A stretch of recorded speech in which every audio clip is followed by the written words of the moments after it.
आज किया गया है और इसमें आपका एक अथक प्रयास सफल हुआ है, क्या कहना चाहेंगे? बस बहुत खुशी हो रही है क्योंकि पिछले साल जब सीज़न 1 हुआ था तो उस टाइम मैं भी नहीं सोचा था कि इतना बड़ा होगा, इतने लोग आएंगे या इतना इंटरेस्टिंग होगा। तो पिछले साल मैंने 2 दिन में शायद मैच किए थे जिसमें रवि जी की टीम विजेता रही थी। तो इस साल मैंने सोचा कि क्यों ना थोड़ा सा इसको बड़ा किया जाए, तो हम लोगों ने नाइट मैच रखा है।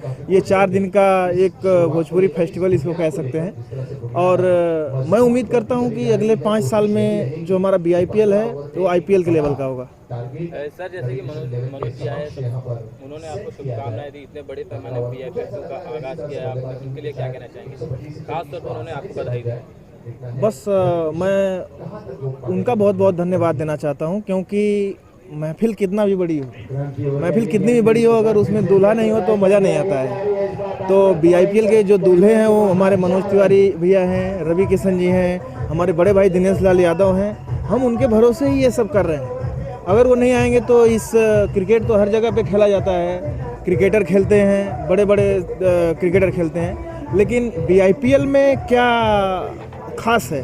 अगर आप ये बोलेंगे तो यहाँ पे सेलिब्रिटी खेल रहे हैं, यही खास है। और हमारे तीनों जो सबसे बड़े सुपरस्टार हैं भोजपुरी के, वो आके खेल रहे हैं, ये सबसे बड़ी बात है। और मैं इन तीनों लोगों को अपनी तरफ से बहुत बहुत धन्यवाद देना चाहूँगा। इसके साथ ही भारत सरकार ने भोजपुरी फिल्म फेस्टिवल करने की शुरुआत की है, क्या कहना चाहेंगे? बहुत ही खुशी की बात है। और आज जैसा मनोज भैया ने बताया, ये हम जो भी भोजपुरिया लोग हैं उनके लिए इससे बड़ी खुशी की बात नहीं हो सकती। राम भाई, भैया बात करें, पंकज जायसवाल जी लिट्टू नाम से ब्रांड बना करके लिट्टी चोखा को इंटरनेशनल लेवल पर प्रमोट कर रहे हैं, क्या कहना चाहेंगे?